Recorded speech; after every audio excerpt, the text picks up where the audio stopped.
Okay. Mm-hmm. All right, let's see.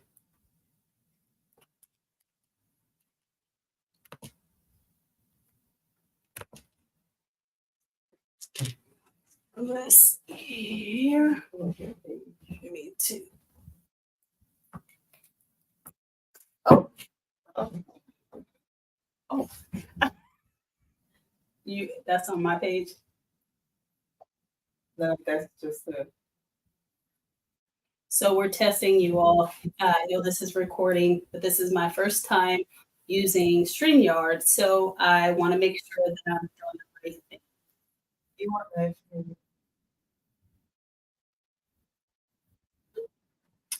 Oh, I know what's happening. 1 second, please. Using.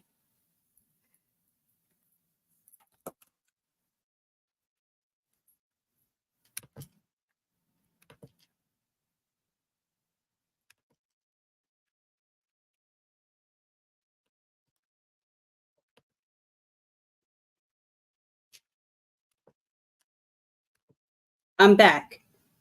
All right, y'all. I knew something was a little off. So I wanted to make sure that I had everything working. So if you are joining for the first time, I always ask for some grace because because first of all, we should be given grace anyway. But I want to make sure we have grace for me because I'm trying to learn this new technology associated with these live streams. So I hope everybody can on Facebook. You all are able to see. Give me 1 second to make sure I have everything set up here.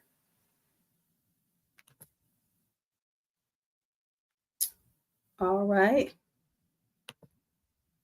All right. So I think we're good to go. Let me have Toya check one thing for me. You can see me on us on Facebook? Oh, check us out. All right. We're on Facebook. All right. So the next thing I think I'm gonna check out, because this is our first time going live on StreamYard. It's gonna also be my first time checking to confirm that the comments come through. So some doesn't. Okay, so in the event you put a comment in, hopefully I was told through my tutorial that all platforms of live stream will, or comment, that comment section will be streamlined in through StreamYard. And so they all should pop up. So if you're on and you could actually put in a comment, let me know. Toya, can you test that real quick? Sure. Give us 1 more minute. Okay, just send it. All right.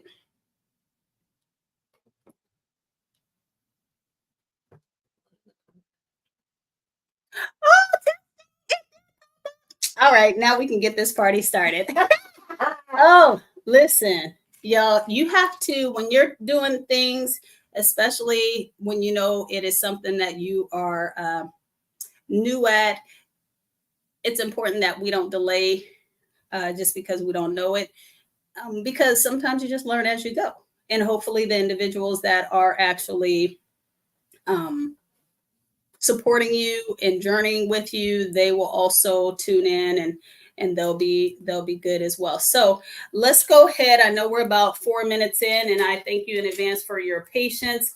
It looks like we're good on the different live streams. The whole name of this game is efficiency and leveraging our time effectively. So I'm excited to be here. Oh, okay, we got to do our color purple. Oh, deal. Right. All right. So thank you all for joining us. Hopefully, again, you are ready for today's conversation, Intentional Conversations. My name is Halley. I am the facilitator of this wonderful conversation. I've been blessed to actually partner with the Lord on. So I'm excited about this because each time he shares something about the whole intentional dads movement, I learned something. And each time he gives me a topic and a guest or someone that I'm supposed to interview, it's a whether, and I say guest if they're on, but interview if they're offline. I'm grateful because I learn each and every time. So the prayer is that the information shared on here, you all will be able to learn as well. The other expectation is that you will be willing to actually share your experience as well. And all of us, we want to just keep in mind that our goal on this platform is not to offer expert opinions or expert advice, but it is to offer experience. It is to offer testimonies and different things, best practices that we know have served us well and those around us well. So that's what our assignment is. And so that's what we're going to do today. So today's intentional conversation is going to be focused on acknowledgement and healing. And as I shared in my post, you can definitely find this information, more insight about this topic in my book, Intentional Dads. I don't know if y'all can, hopefully y'all can see it. Anyway, you should see, if you're following the post, you would know it. But it's chapter number 1, which is titled It's Personal. A subsection is titled Acknowledgement and Healing, because that is what we need to do if we desire to really grow as we should. All right. So that's what we're going to talk to Miss LaToya about today. And I will allow her the floor to introduce herself. But again, I ask that you just be willing to hear what's being shared. Also take in the different questions that we're asking for yourself. Even if you don't respond on the comments today, for yourself, write them down. And the more we get savvy with this, I will be able to put the questions in for you to answer along the way. But for now, write the questions down. I'll make sure I'm as clear as I can be, because when we're conversing, we are both extroverts, so we are all over the place, maybe have 15 conversations in one. But follow along, and if nothing else, I will come back at the end and recap the things that I think you should, the questions and exercise Q&A that we do, that you should do on your own or partnering with someone else to do it. All right. And so, all right, well, let's get this party started. I'm going to check one other thing, and then give me one more second just to make sure I'm good here.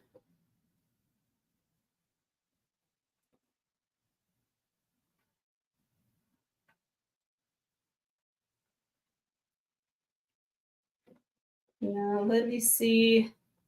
I don't know. I guess I can't see if I'm myself. Oh, intention. Okay, I'm live there. Okay, so I can see there, but I don't see that I'm live on my channel, and that may be the disconnect. Okay. Yeah. So what I'm going to do We'll go live on that one. I'm gonna go live on this one as well, because sometimes people have issues with my name. And so go ahead and put on your handy dandy Microphone. Mhm. microphone. Yes. Okay. We all official now with it. Yeah. And I'm going to just go ahead and go live on Facebook this way as well. Oh, wait a minute. Fashay is now live. I am. Okay. Well, let me just shut up. Okay, StreamYard, you know what you're doing. I'm going to take a Okay, you know when you use something for the first time, you're not really sure that it's legit and it's working. So that's me. All right, so let's get to it. All right, Miss Toya, please introduce yourself. Share with us who you are. Share with us any precursors that will give us an idea of the topic we're about to dive into, which is the relationship between your dad and yourself. The topic again today is acknowledgement and healing. And the focus of that is daddy-daughter relationships, which is going to be instrumental, especially as we lead into Father's Day and just in life in general. So we'll start with introductions, and then we'll get into some Q&A. Okay. Well, my name is LaToya Robles, and I grew up in the islands. What island? Well, on St. Thomas, Virgin Islands. Okay. And I think this topic, first of all, thank you so much for having me here in this couch, in this space to talk about such a powerful, I guess, relationship and topic. It's really an honor just to see how the Lord has like brought this from an idea to this. So thank you for having me on this couch. I'm usually behind the camera. She's the moderator. So, yes. You know what? You might as well take the speaker off because I don't know how to work it on here. Okay, Yeah, we're just gonna be loud. Yeah, Let's be loud. Yeah, we're about to. Yeah, I'm usually the moderator. Yeah. But I'm just thankful to be here to share my story. So I grew up in the islands, and it's a thing with Caribbean men to have multiple children by multiple women. I don't know what it is about it. It's just a part of the culture. Case in point, my grandfather had over 60 kids. Your grandfather had over 60, Yes. and you said that was 60. Yes, 60. Not with the same woman, obviously. Right. And that's just, and it actually may be more than that.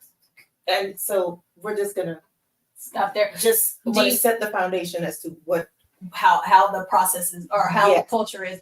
Let me ask, do you guys have any idea of how many different mothers?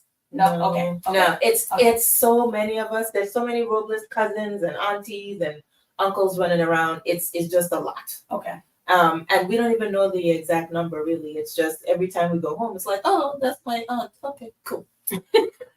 But of that, my dad had 7.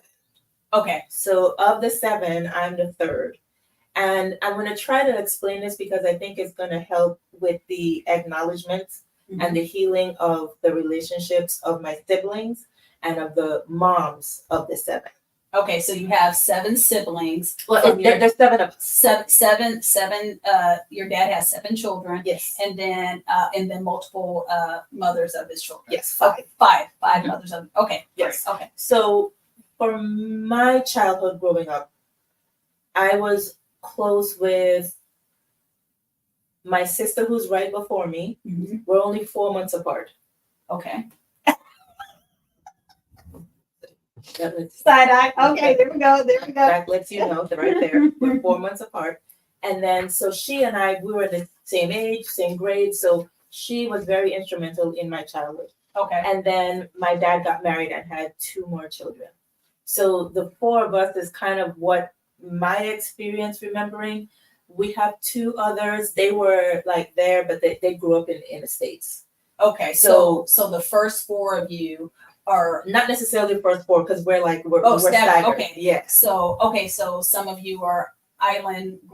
Your childhood was in the islands, but the other was here in the U.S. Yeah, Okay. it was kind of, they were kind of back and forth. So it wasn't a constant presence with them, but we knew them because they were there. But they kind of grew up in the U.S. and then my brother was on a totally different island. So I don't really have, growing up, didn't really have that much of a relationship with him then. But now it's different. Okay. But that's what I kind of grew up with. So these 5 women, these 7 kids, the common denominator is my dad. Okay. And we each have a different story with him. Mm-hmm.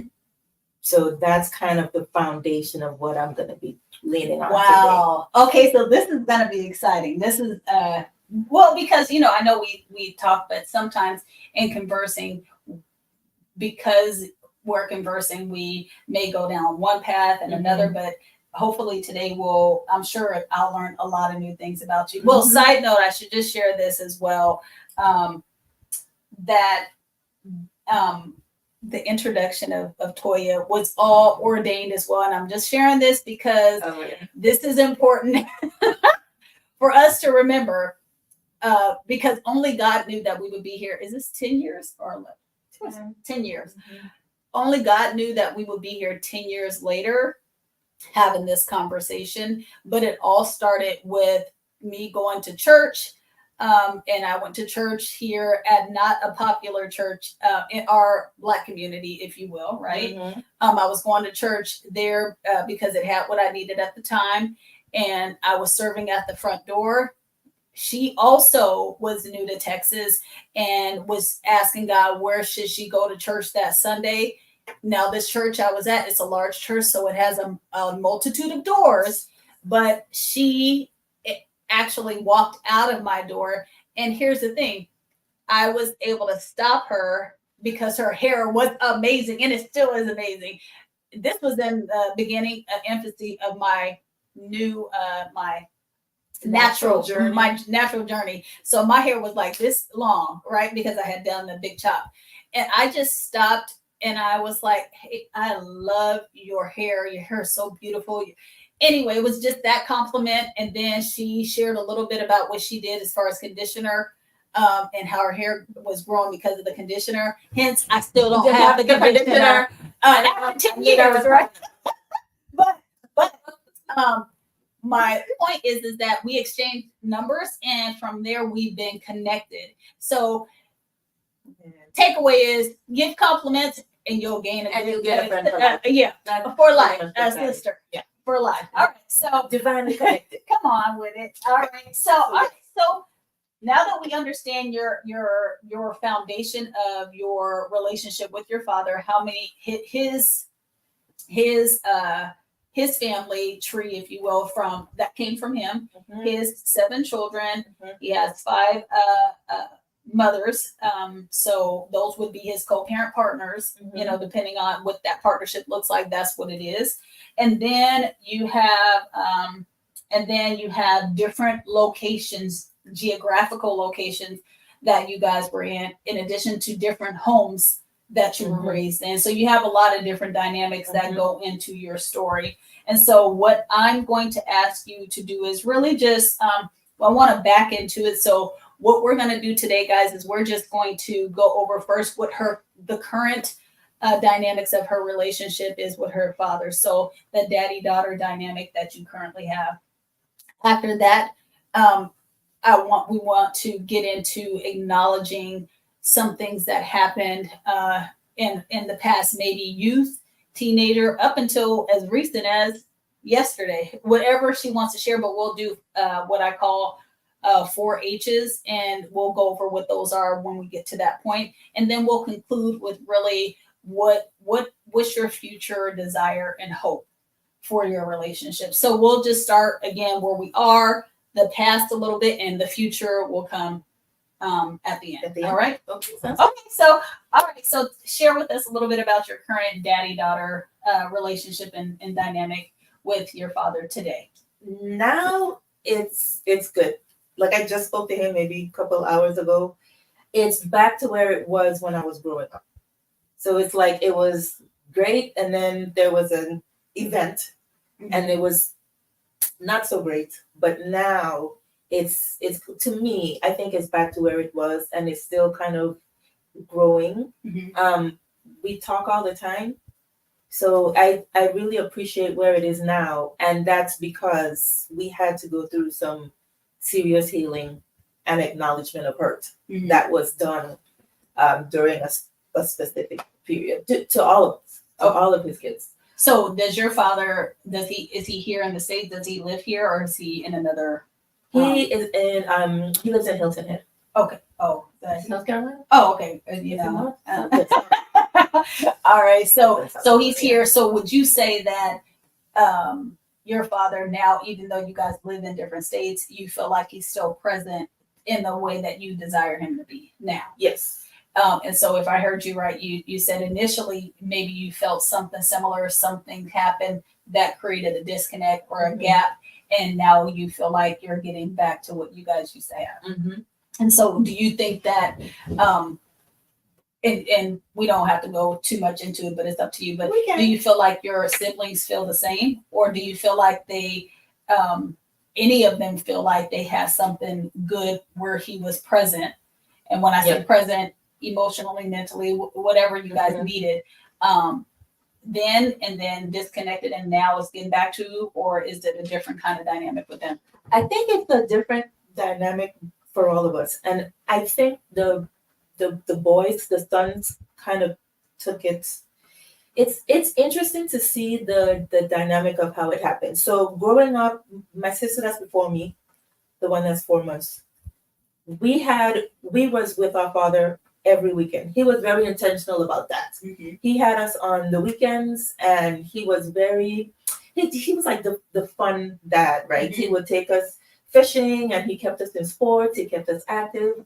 He came for us on the weekends because he kept us in church. He's the one that introduced me to the Lord and kept God in in both of our lives. Mm-hmm. So we had that constant presence of him every weekend. It was like clockwork. We knew what was going to happen. We was going to Daddy's house. He had the pool, so he was like the fun. I want to say parent, but Mm-hmm. the fun parent, Mm-hmm. right? Because he had all of these things, and the thing about him was he was big on communication.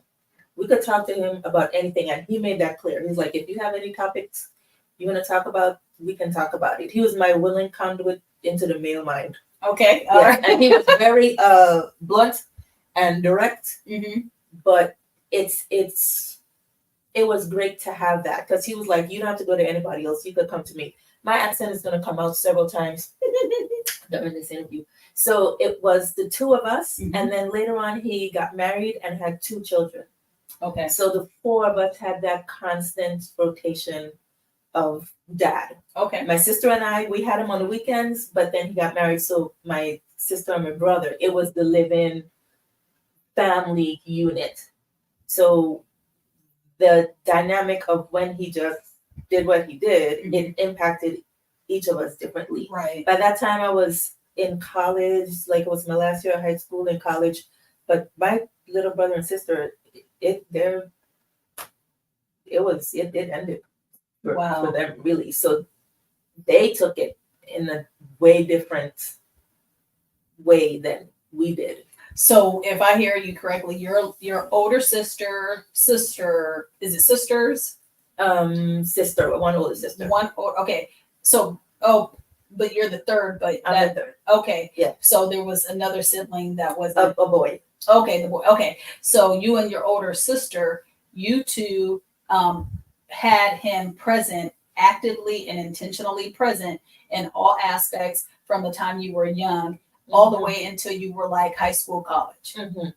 And then your other siblings who he married their mom, they had him as a full-time family unit leading in that space until they were what? How old? Probably.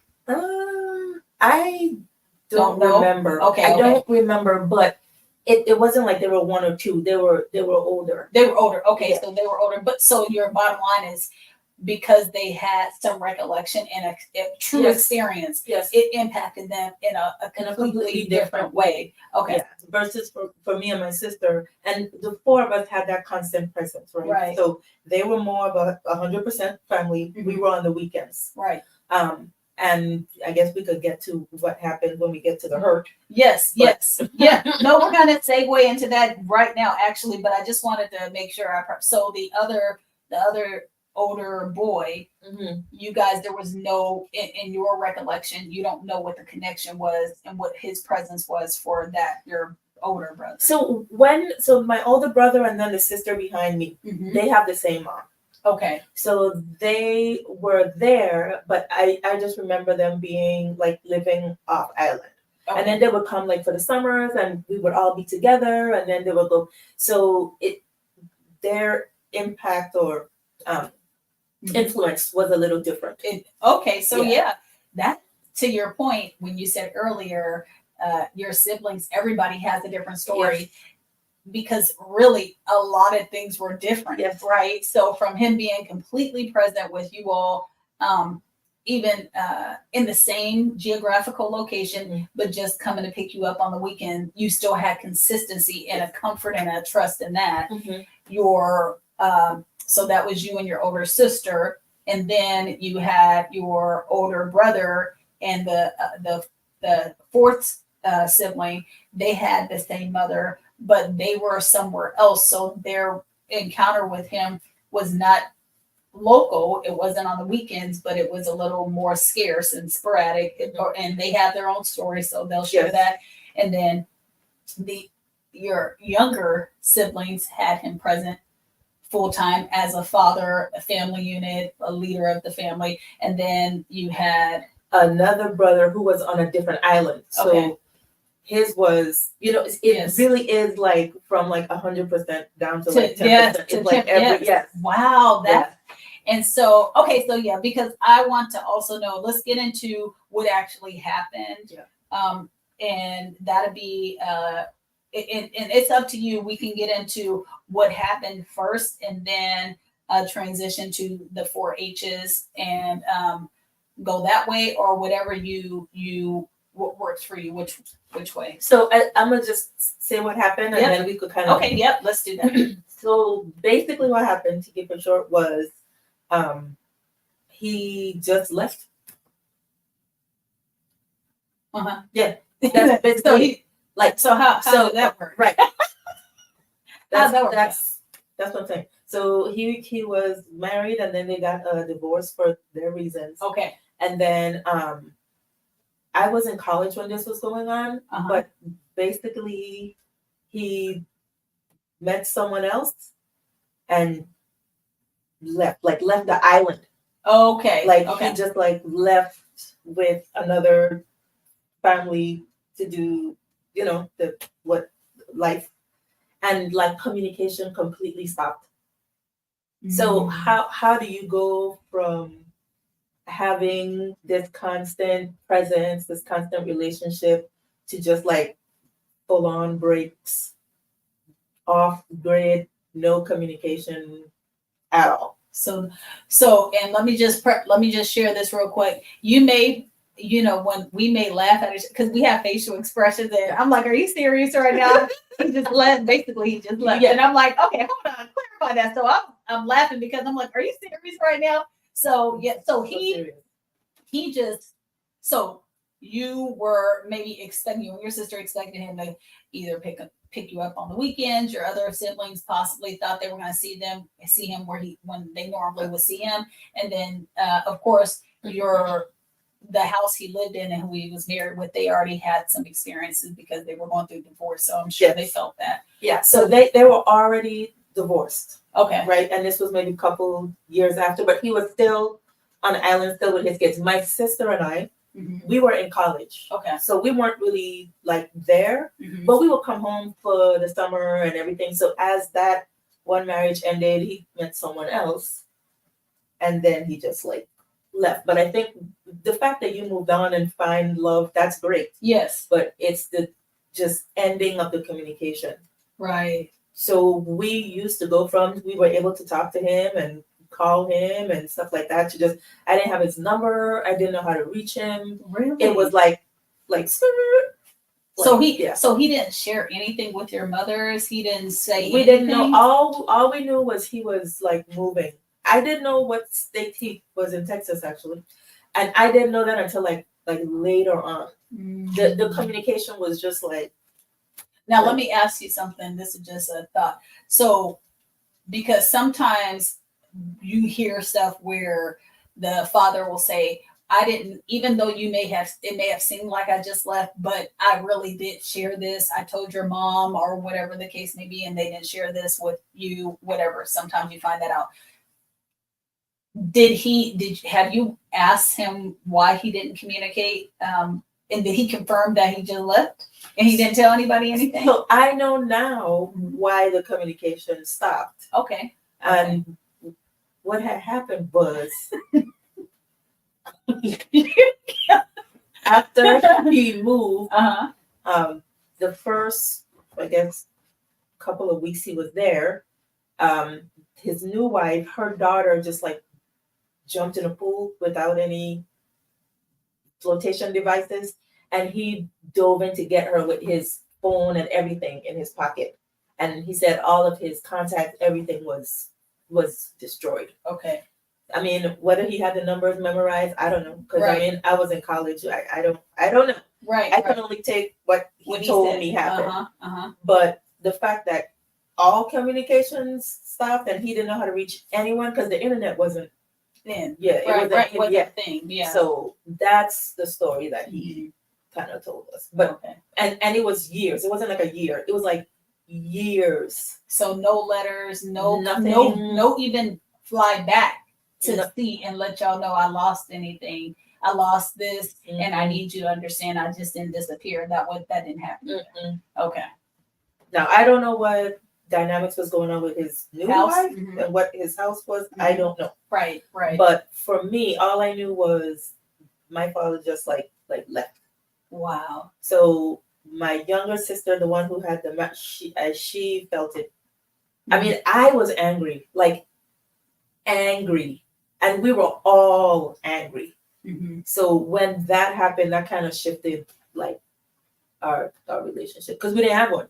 Right. It literally like went into a pool. Mm.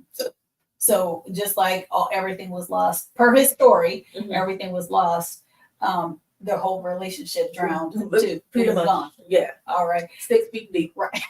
See, this is why people probably, when they watch it, they get like they can't take this serious.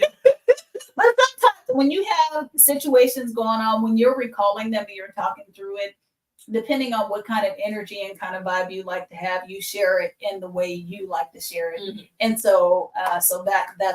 All right. So let's get into some of the daddy-daughter journey reflection. Yes. And so, and this is a 4-H Q&A, which is really to go over the 4 H's that help us reflect a little more holistically. Mm-hmm. And once I experienced them, I was like, man, this is really, really good when you're thinking about what happened to you and how it actually connects with certain things that certain expectations that you had, certain things that pitfalls that came in and disturbed that. And so anyway, I thought it would be good after I asked the Lord, okay, what should we do? And he shared with me what has helped you. And I said, all right, I love this. So the 4 H's includes what were some of your hopes? And so hopes, let me just go over that. Hopes, hurts, hurdles, and high points. And so what we're going to do, and this is all based on however you would like to share it, and this goes for you as well. When you go through this exercise, you can really do it by time or periods in your life. So you can say, when I was a youth, some of my hopes for my relationship with my dad looked like this, right? I had this perception of our relationship, and I hoped that he would fulfill all these different things that I thought dads would. But here are some hurts that came with my relationship with my father when I was young, and hurdles that it caused me, right? So some of the hurdles could be with your dad, but it could be with other people, relationships. So as I put in the title, Acknowledgement and Healing, and then in the book as well, it's about any dysfunction, trauma, relationship cycles, because some of the hurdles that we experience in our life today come from what happened. And even when we're young, in our youth, some things that we deal with and struggle with and have to jump over, if we had the right dynamic, sometimes we wouldn't have to, it wouldn't feel like a hurdle, right? Because it would feel different. And then high points are, everything's not bad, right? Some things are good. You can recall some of those things, and some of the times it's the only reason why you're holding on to the relationship. And so we can do it, from a youth perspective, cover those, or when you're doing this exercise as well, and Toya will do whatever works for her. You can then say, as a young adult or an adult, here were some hopes I had, hurts, hurdles, high points. So you can section it like that, or you can do a combination of the two. But I'm going to leave it up to you, Toya, because I believe that when we ask the Lord to use us, we should allow him the space to do that. So whatever works for you, but just if you can share when you share the experience and reflection, just share with us the corresponding H. The corresponding age. Uh-huh. Okay. I'm gonna leave the hope for last. Okay. Because that's Absolutely. kind of like now in the present, Okay. and tackle the hurt. Okay. So the hurt, even though my dad was fun, he just made our childhood great. I knew that there was some, because nobody's perfect, right? So there were some things that he did where I was like, okay, probably not so much. Mhm. So, but we were always able to talk about it. The thing that he did that hurt me kind of led into the hurdle of anger, Okay. because I was so angry that it kind of hindered the other relationships that I've had, right? Like you were just discussing, Mm-hmm. it's the trauma. I didn't want to trust men, or it just really caused me to shut down. Mm-hmm. So to the point that where, like, if somebody had called me and said, "Hey, something happened to your dad," I'd have been like, that's how angry Wow. I was. Yeah. That hurt, I think, kind of overshadowed everything. So all the good things, is like none of that mattered. How could you do this? Mm-hmm. And I think because that happened, it just caused the hurdles of other relationships even with me, because I was holding on to that and didn't even realize that it was impacting the other relationships that I had, and even for myself. Mm-hmm. So and that was just the big thing in our relationship that led to, there are not hurdles with me, but with my siblings. My siblings were kind of like, we weren't really talking either. Now that's different now. We're great now. Right. But it's just interesting how one person can just like impact so many lives. Mm-hmm. 7 children, 5 women. Yes. We're all hurt, right? You have children 4 months apart. Yes. So that couldn't have been a pleasant experience for the moms. Right. You got a divorce. That couldn't have been a pleasant experience. You know what I mean? So it's just the hurt of all of us. Mm-hmm. And I will say this, for the moms, when you have a situation of a man in your life that have multiple children, Mm-hmm. our moms, looking back, I give complete props to them. They took the stance of that this has nothing to do with the kids. Wow. They didn't take it out on us. I say now that I have like 4 moms. Wow. My sister, the one that's 4 months, her mom she is my mom. I spend more time at her house. Mm-hmm. We took trips together. My sister was there. She have 2 moms. It's like they raised both of us. They did not take it out on us because of something that my father did. And you've seen that a lot. Yep. This is true. So this is true. I cannot imagine my childhood without my sister. Mm-hmm. But if our moms were angry or even pitted against each other, oh, you steal my man, you know what I mean? Yeah. It was none of that. And because they were able to realize that it wasn't our fault, Mm-hmm. I had a great childhood with a sibling. So You know what, sister? I just thought about something. I never thought about this before. Even when God had me explore co-parent partnership, talked about fathers and mothers being co-parent partners, bonus mothers being co-parent partners with the father. But what I didn't think about was bonus moms being partners with each other, and bonus dads, bonus and biological dads being co-partners with each other. Yes. To really keep the main thing. That's Yes. what I hear you saying. Yes. Is that your mom and your siblings' mom said, our issue, yes, and the disconnect and the hurt we have is from this man. But here's what we're not going to do.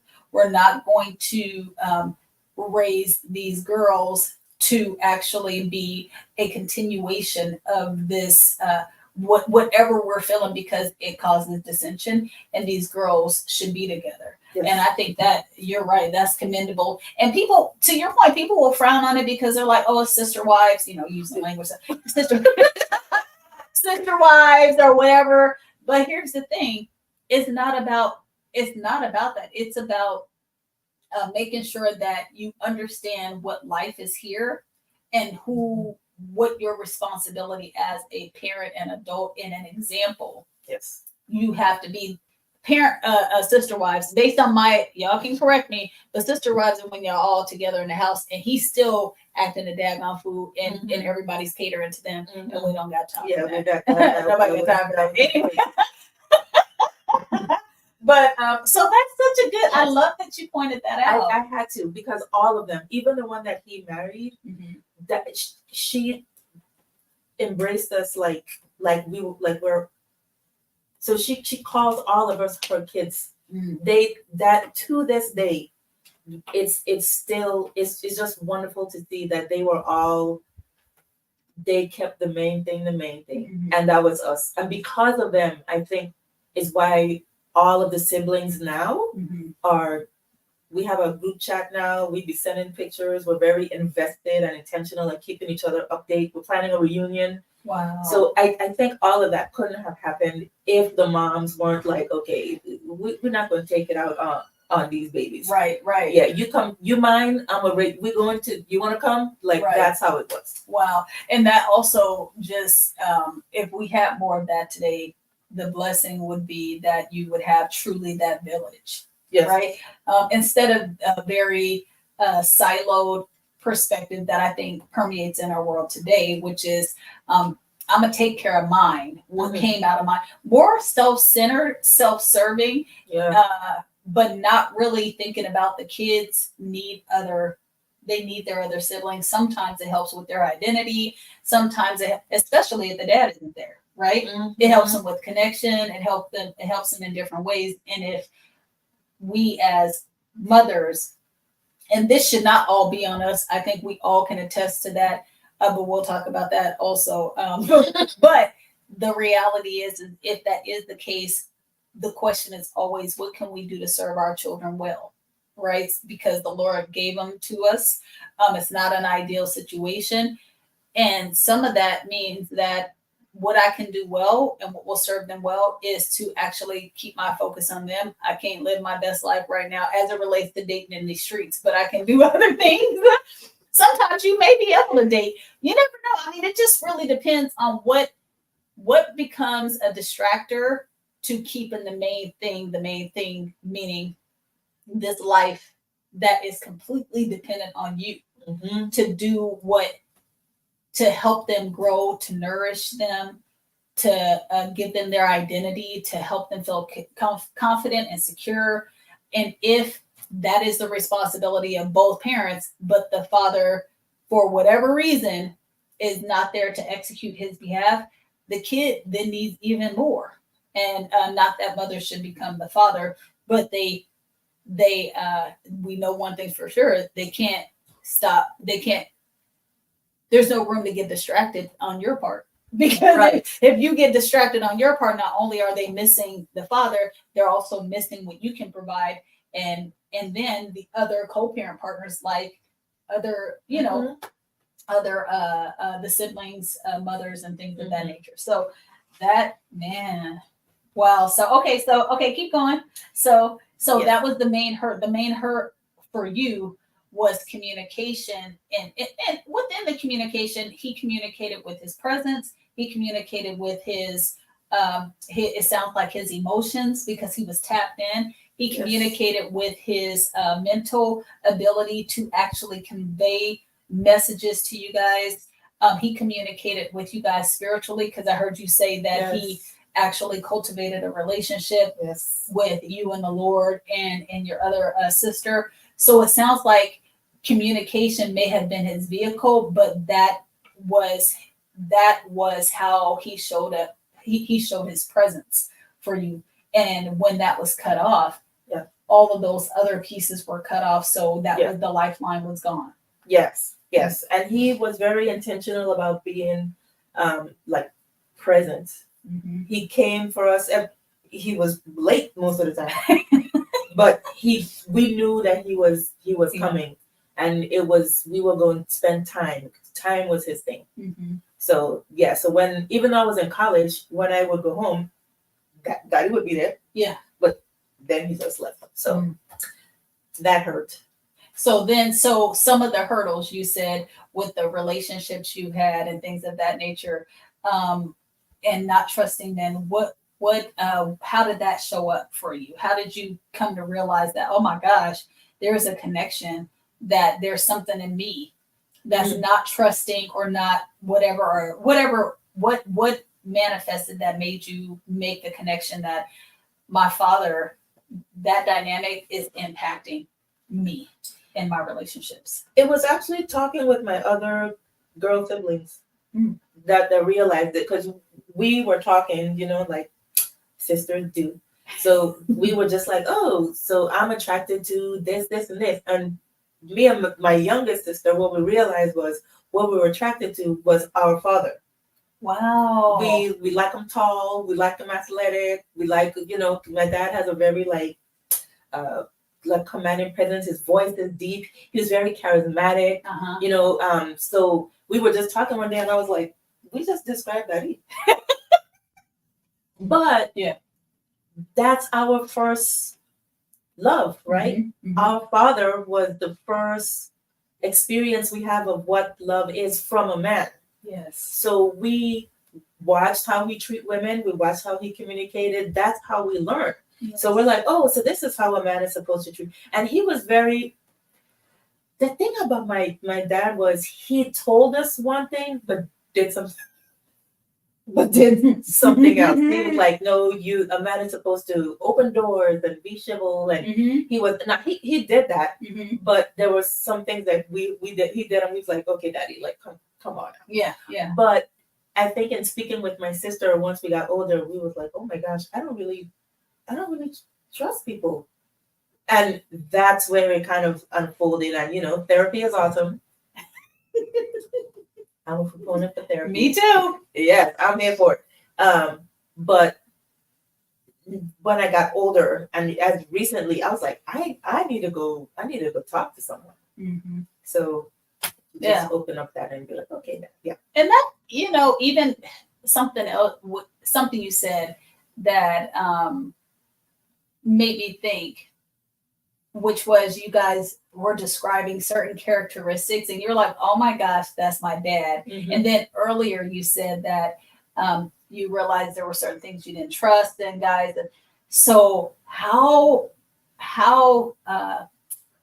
much of a conflict it had to be for you guys and possibly your sister to be attracted and connected, so you thought with someone that had those qualities, but still give them the side eye, like, I don't trust you. Because, but it's like you're telling us that this is what a man is supposed to do, and he's supposed to protect and provide, and he's supposed to be president, and then you do this. Yes. So it's like, what you talking about, Willis? Yeah.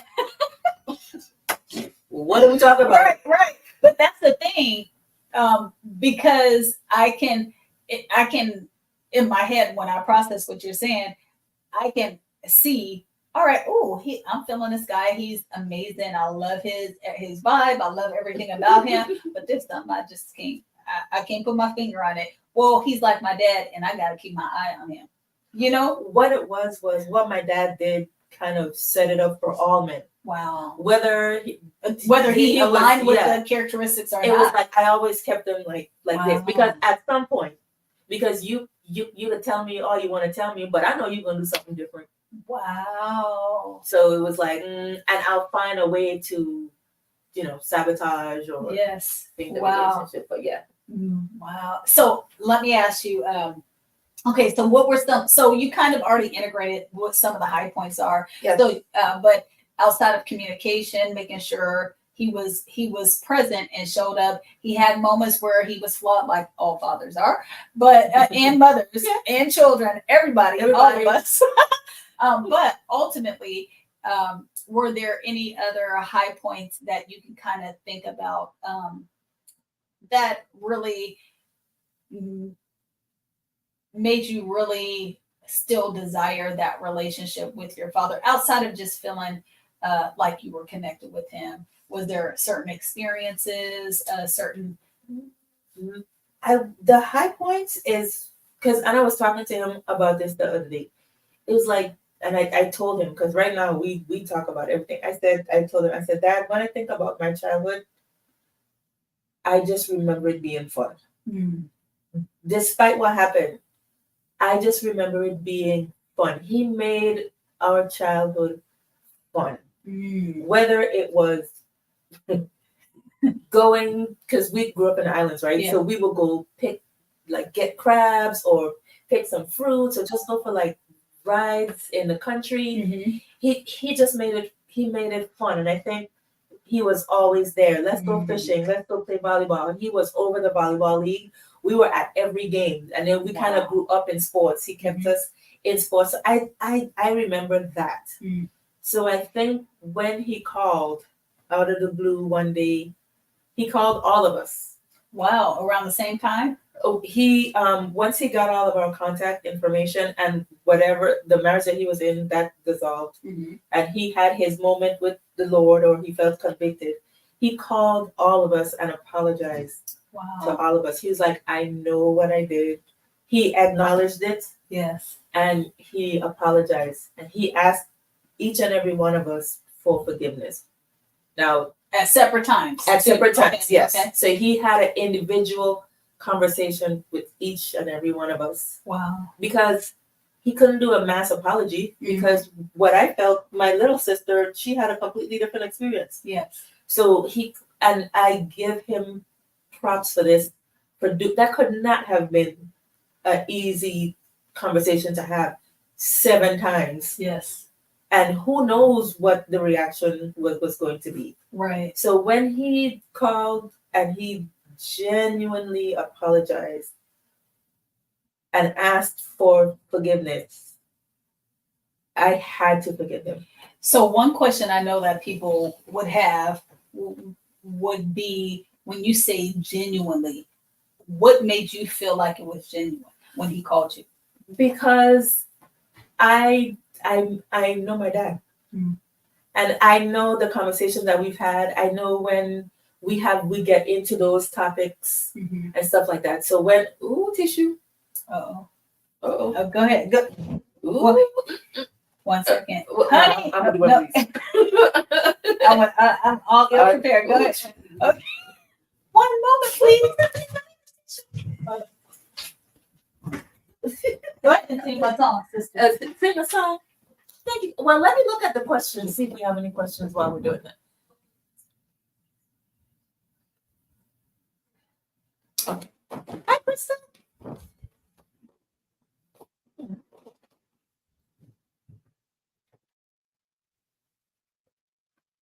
All tissue. I just brought a towel. Okay, it work. Thank you, sister. You're welcome. Okay.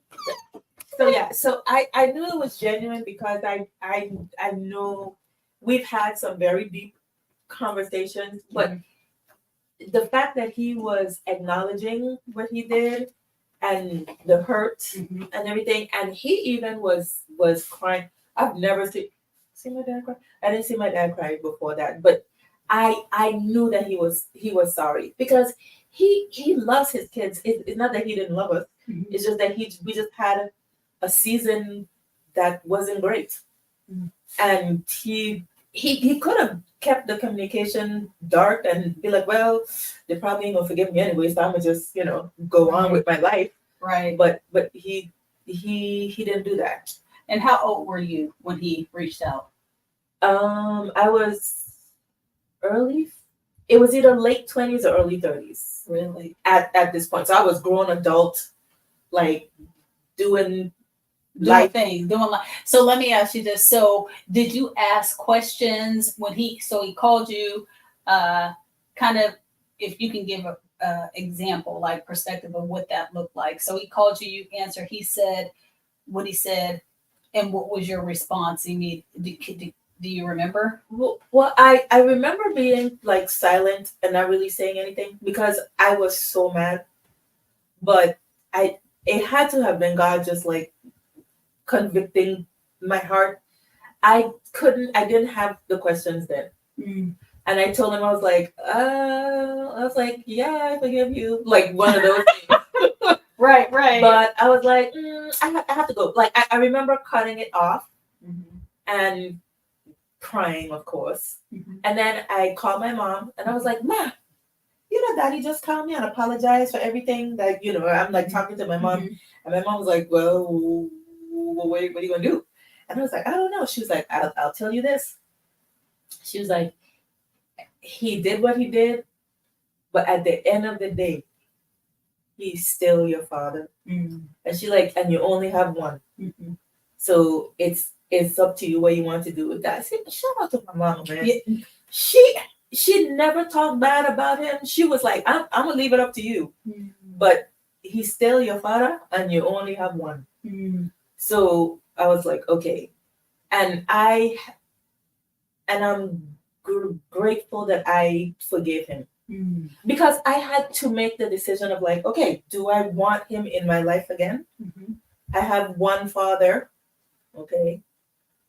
Do I want to start fresh and just build from there? Is it worth it? Mm-hmm. Those are the questions I had to ask. And yes, for me, it was. Mm-hmm. Because I knew the man that he was. And I want my father in my life, Yes. Mm-hmm. Now, all of my siblings did not feel that way, but Yes. that's their story. Right. Because they had a different experience. Exactly. And so to your point, I can't stress enough why experience is so vital. Like, we do have experts, we have a lot of different things, right? You have a lot going on, but really experience and taking time to sit and process your experience and really see through different vantage points. And vantage points could be your youth, your age, it could be your maturity, because we know age and maturity are two different things. It could be like the headspace and emotional space, spiritual growth, or whatever space you're in will shift or impact your vantage point towards a relationship. And so it's really good that you were able to process that and then say, okay, where am I at today? Mm-hmm. Right? Where am I at today? But here's like you said, shout out to your mom, because here's the thing. While we are presented with situations that are hard for us to kind of sort through, having a sounding board is extremely important. And so I talk about that in the book, and I talk about that with people in my different spaces that God allows me to serve in corporate America and outside. Having a sounding board is important for you to sort through your feelings. Mm-hmm. And that sounding board could be a community of people, it could be one or two people, but here's one thing for sure. And I would tell you what page it's on, but I can't remember. I think it's maybe it's I'll find it and I'll post it. Right.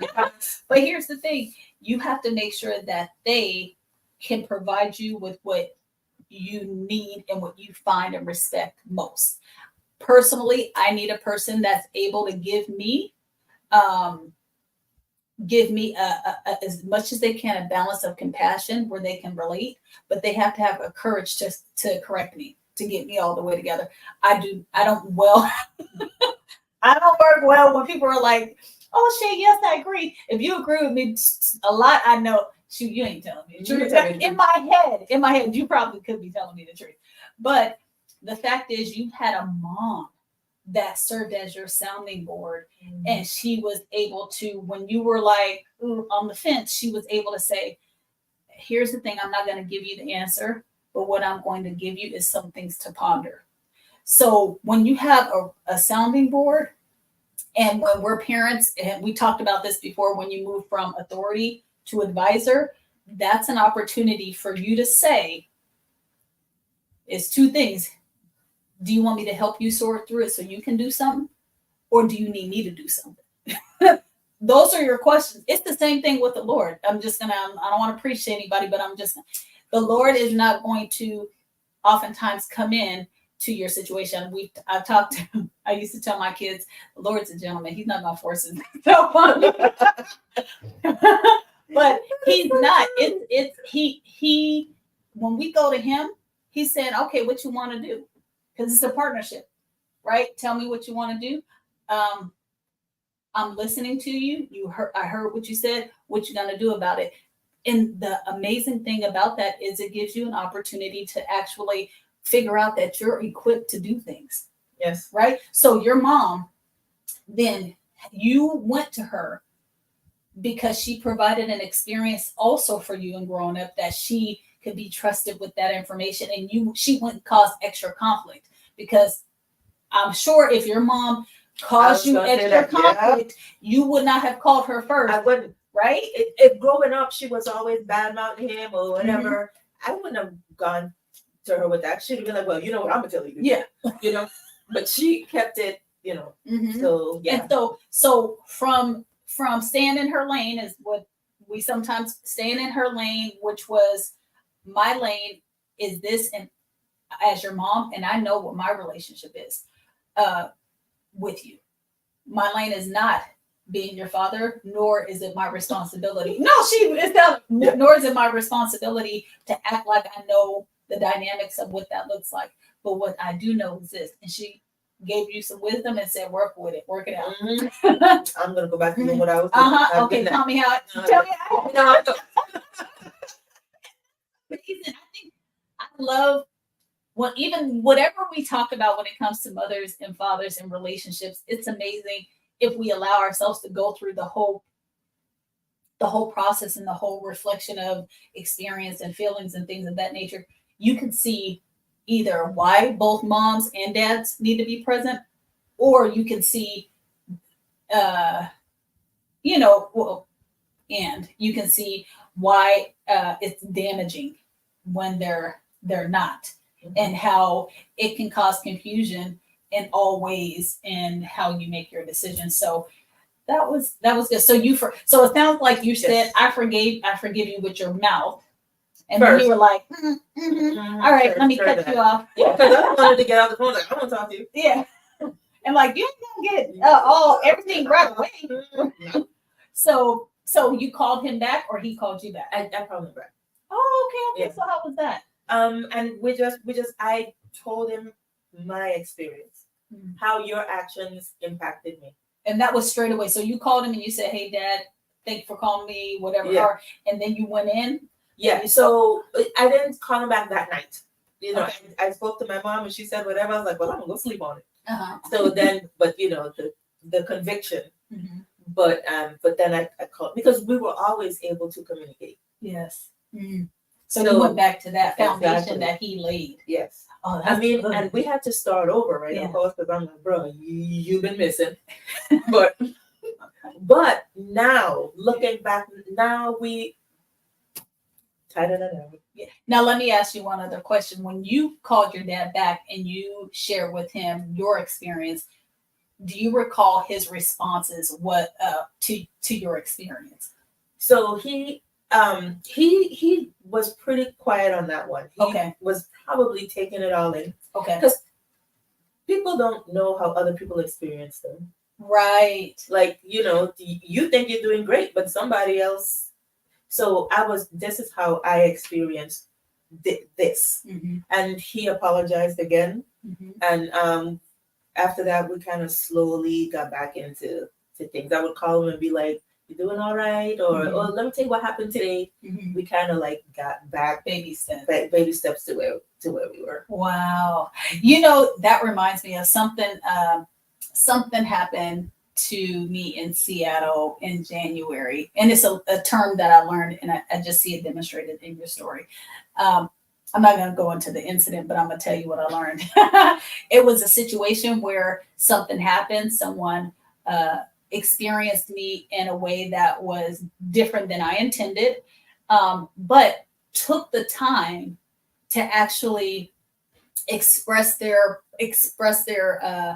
experience to someone that knew me.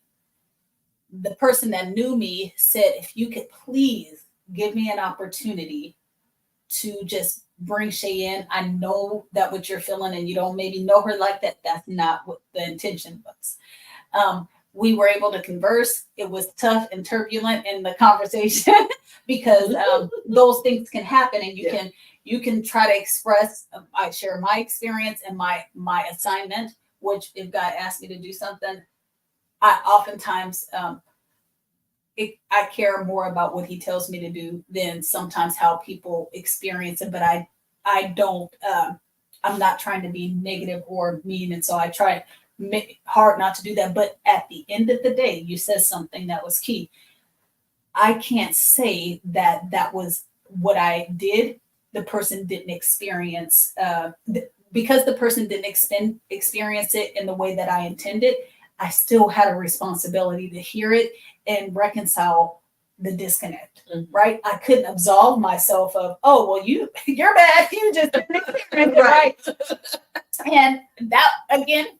Some of that stays like that. I can do that sometimes, but as I mature and as I hear what God's telling me to do, I understand, okay, that's not it. But the term that I learned with this individual, even in our conversation, which again was turbulent as well, the individual had an expectation, and she said to me, well, I just need for you to hold space. I had already apologized that was the experience, and I shared my intention, and then there was additional conversation.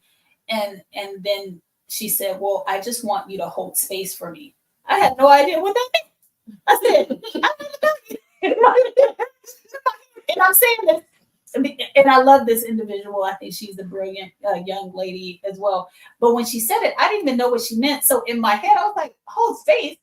What space am I holding? I don't know. And so it's so I asked, I don't know what you're saying. So that frustrated the conversation more. And so I said, well, look, if you ain't trying to help me understand and help me learn, we can wrap this on up.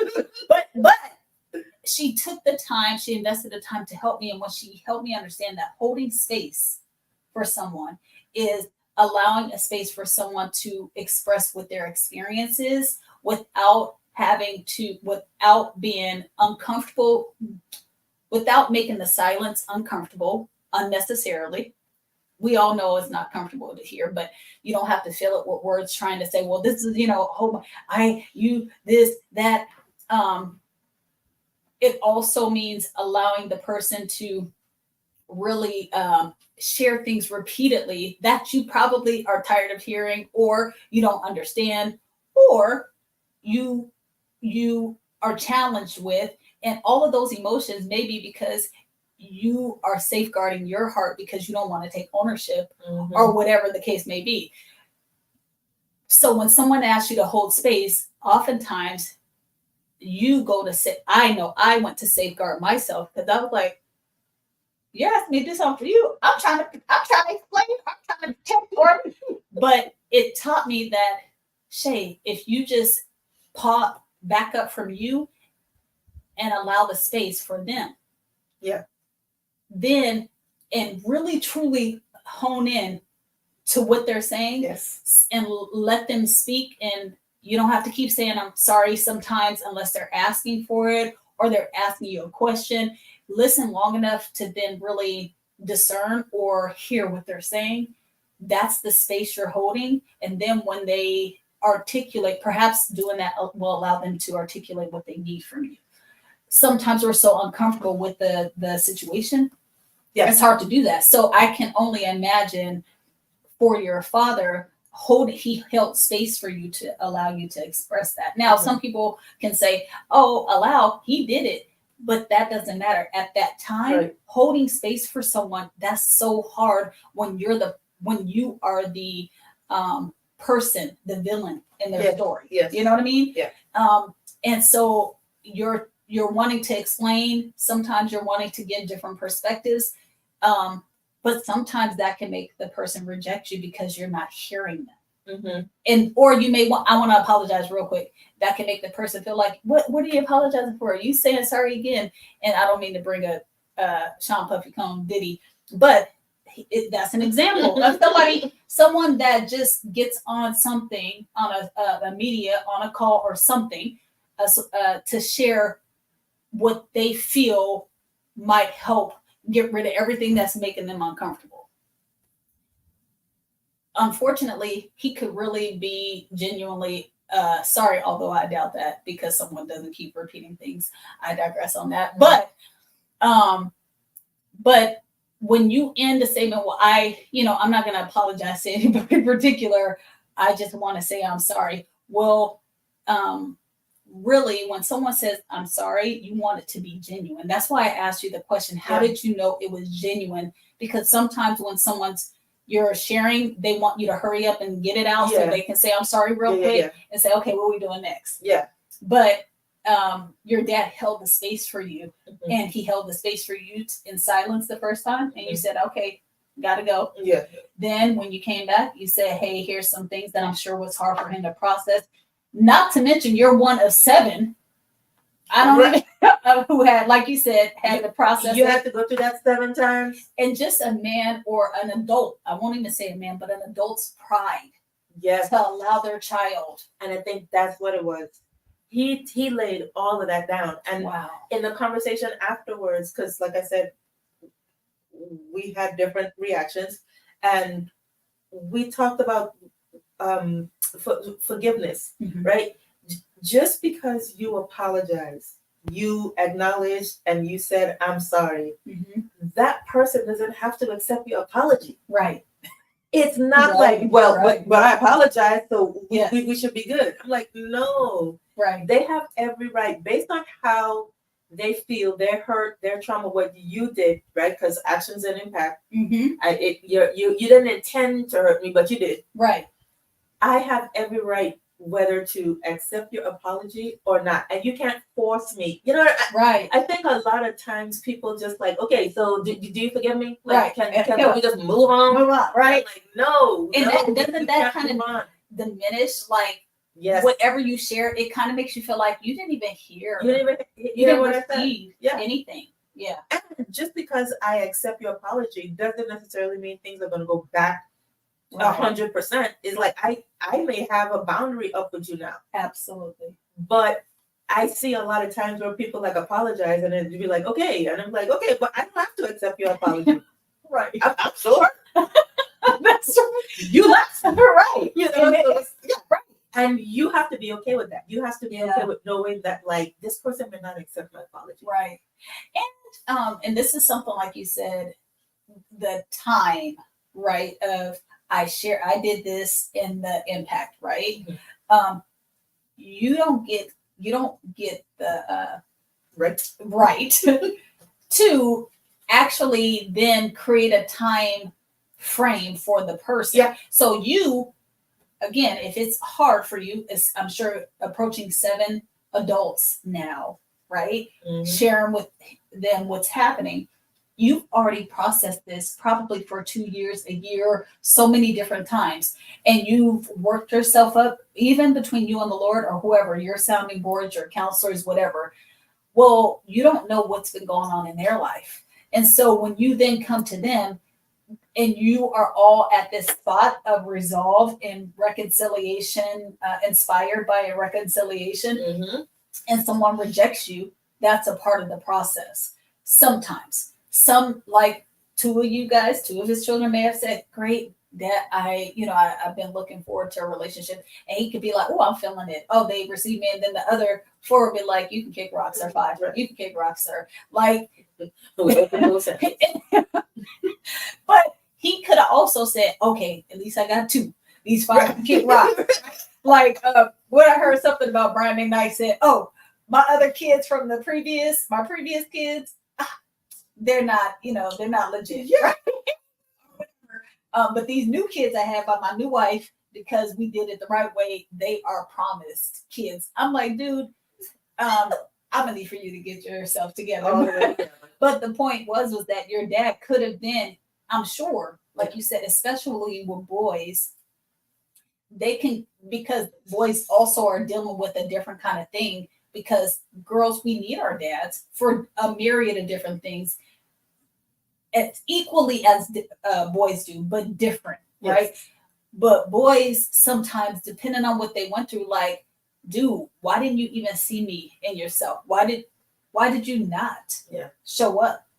And you expect you just gonna roll in here? Get somebody else to do a call, daughter. And so that's huge. And your dad, it sounds like he did what he could, and he did not give up. He kept trying. He kept trying, but I think he's at the point now where he realized like it is what it is. Yeah. You know, like I did my part. I apologize, whether they accepted it or not. And it probably took him a while to get here, to get where he is now. But I mean, I'm all good. That's good. So okay, so in summarizing or concluding that part of your six siblings, would you say that who do you feel like has like at least a possible some type of relationship? The girls. Only the girls? Okay.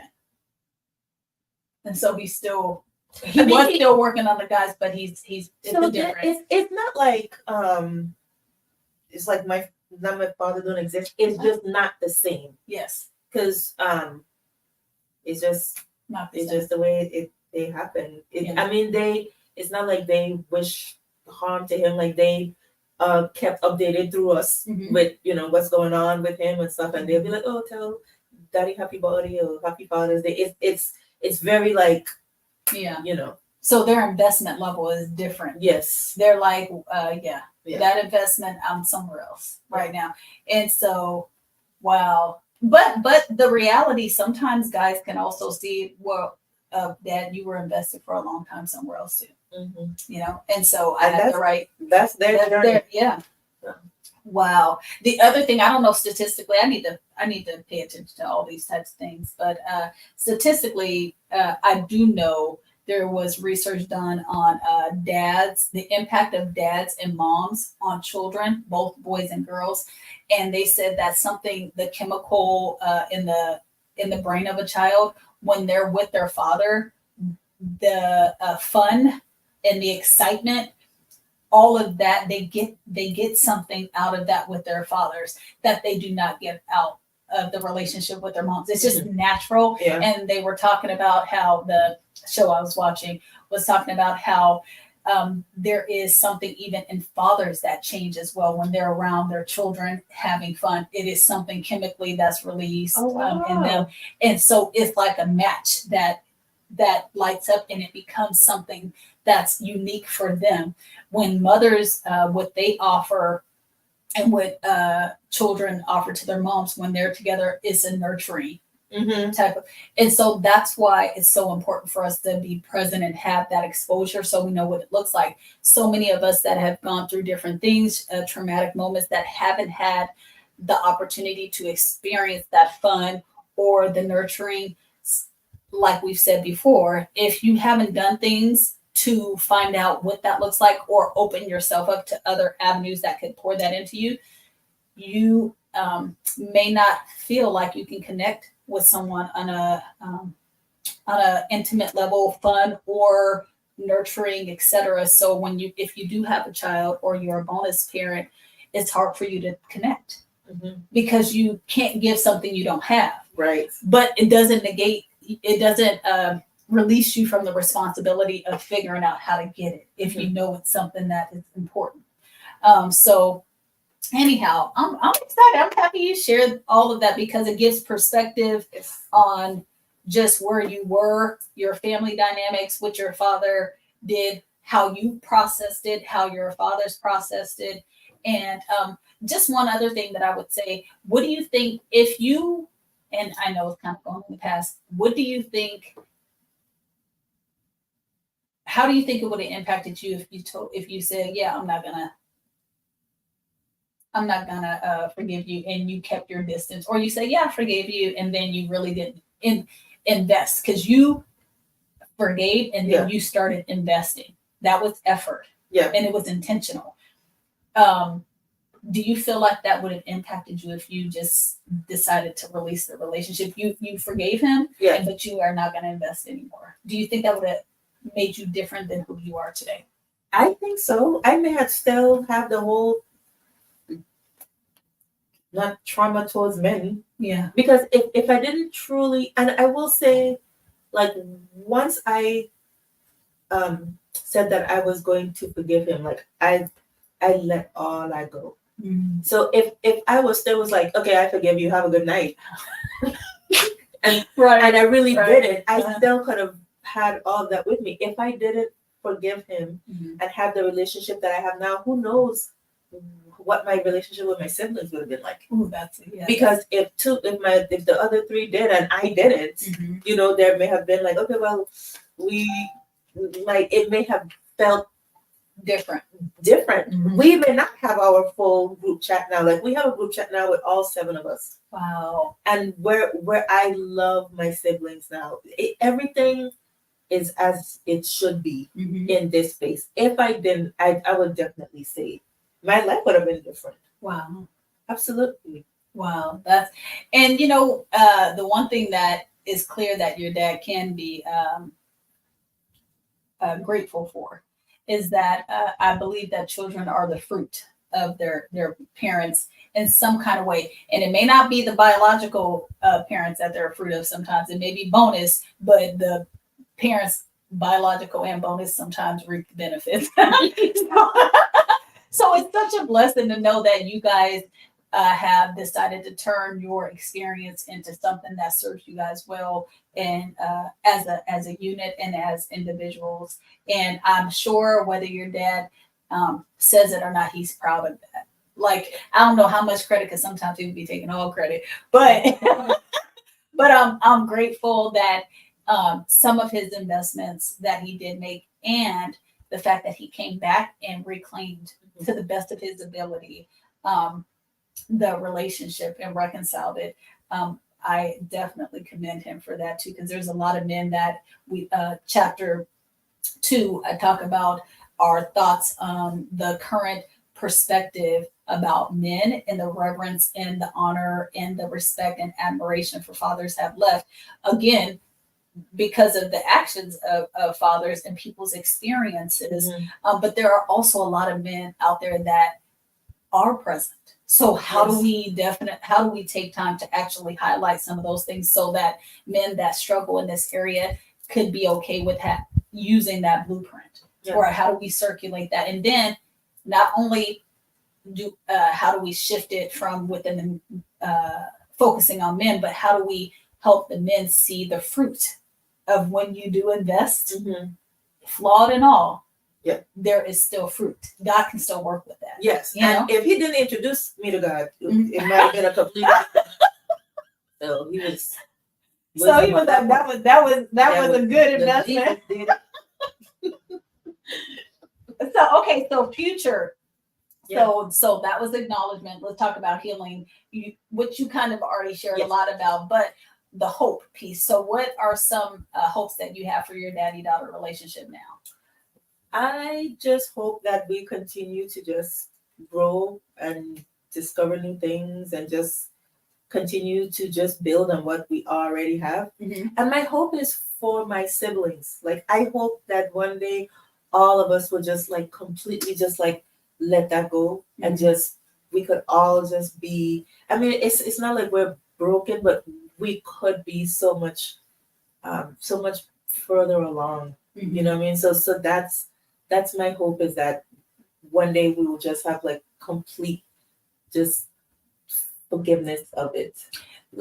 One question I have for that correlates with that. Sometimes I know people struggle. I know when I did a lot of interviews with men, and they talked about their relationship with their father, because that was a question I asked, is how has your relationship with your father or lack of relationship impacted you in your fatherhood experience? Some of them have, like you said, your dad, it's not like he didn't love you guys. It's not like he didn't want to be present, but circumstances, whatever he was dealing with. Some of these fathers and some of the men, like your brothers, could have a desire to want that relationship. I want that. I love him. I want that. But what is a challenge is I want to forgive, and I believe I have, but every time I think I have, something comes up. And when something comes up like a memory or a reflection, it makes me angry again. And so when I struggle with saying I let everything go because I really didn't, because it comes up. I thought I did, but then it comes up. So my question to you is, do you have those moments where something comes up and still impacts you emotionally? But if it does, how do you deal with that to still go forward? I don't. Wow. Like when I tell you, and it had to have been just the Lord. When I tell you, he let that go. Mm-hmm. Now I still remember some of the stuff that he did, but it doesn't like that Buster. It's not like Right, it's just like okay, Yeah, because he have to answer to God for that, not me. Yeah. So I just know that the relationship now I want to build on, and I know my one brother, he really is trying to mend it, but I don't have eyes on what happened there either. Right. So he's dealing with his own Yes. experiences and things like that. And you know, they've had conversations. I wasn't in those conversations. Yes. So I don't know if my father may have said something that Triggered it again. I have no idea. Yeah. Yeah. So I know that that's something I would say that's why counseling is very important. It's really helpful to really, especially while you're actually going through something, it's important that you are able to stop and say, all right, I thought I forgave this person, but look, we were conversing and I realized I don't even want to look at your face no more, right? Or get off my phone, right? And then it makes them question, well, am I being authentic? Did I really forgive them? And it makes you question yourself. Sometimes you need someone to use to work with you through that as a sounding board, because the reality is that forgiveness, I believe, is also a decision. Mm-hmm. And so when you make a decision, that doesn't mean that your emotions align with it right away. Right. So, and that doesn't mean that your emotions may not come back up, but sometimes it's just a matter of processing them and doing it in a way that is productive. And sometimes it means that once you process it, sometimes it's challenging you to process it with the person. Maybe it may not be. It may not be the case either. But you need someone to process it with you, because then they're able to ask you the question that's essential, which is, if you address this with the person, what are you looking to get out of it? Mm-hmm. What would you desire to happen? Right? Are you expecting something from the person? Yeah, I want them to say sorry. Okay, so if they say sorry, will this feeling go away? Right. No. Okay, well, Okay. that's not it. Right. So you need that, because when we're off the cuff, we're like, and another thing. And then we tear the person down, and then we're like, oh, that didn't help, but I feel good for today. Or the person doesn't want to talk to you anymore. And they have feelings too. Our parents have feelings too. Yeah. Right.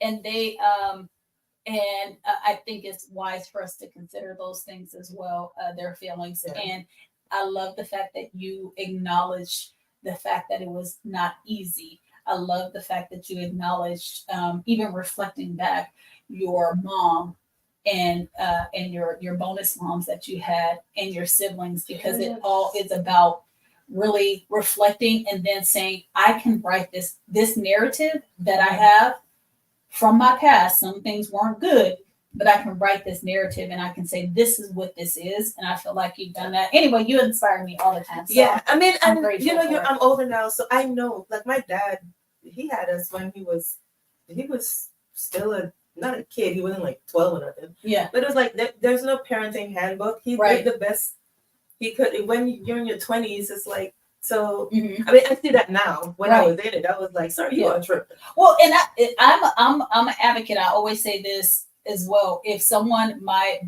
first bonus dad, Tommy, he was 17. My mom was young as well. She was 16 when she had me, and they did work with what they had. Yeah. But the reality is also they had opportunities, and they were corrected sometimes, and they also chose not to heed to that. So there's a difference with, you work what you have, but did you have more opportunities to be greater or better? Mm-hmm. And did you decline those and reject those? You have to own that. Mm-hmm. Because then you could have shown up differently, but you said, nope, let me do something different. Right. And so that's really acknowledging that you made it about you. Right. And that's more of a self-serving kind of agenda, which is what your dad pretty much said. Hey, I apologize. I really see that. And it didn't serve not only not me, this is not about me, but it didn't serve you all well. And I want to talk about how I can reconcile that. Yep. So I'm grateful for you. I have one more question before I wrap it up. A question that I asked the fathers as well that I interviewed. Do you see God as a father figure? Yes, absolutely. And I think it took a while because it's about relationship, right? It's that time that you spend talking or reading or just discussing or just learning about that person. I think it took me, and being a father, there's so many parts to it, right? That he's a provider, he's a protector, he's a comforter. And I may have experiences with this but I may not know him so much as this yet. Right. But in terms of being our heavenly pops, yes, absolutely. Yeah. And all those things. Thank you all for joining us. I appreciate it. Thank you for saying this. I think it says hour and a half.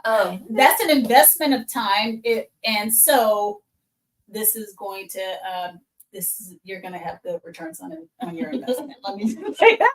And I trust and believe that. So this is not something that you just want to just listen to real quick and say, oh, they were talking for a long time. I'm done with it. Don't miss something. So that's your prayer. God, don't let me miss you. If I'm supposed to watch this, what am I supposed to take away for me? Or what do you want to use me to do in someone else's life with the information shared? So y'all be blessed. Thank you so much.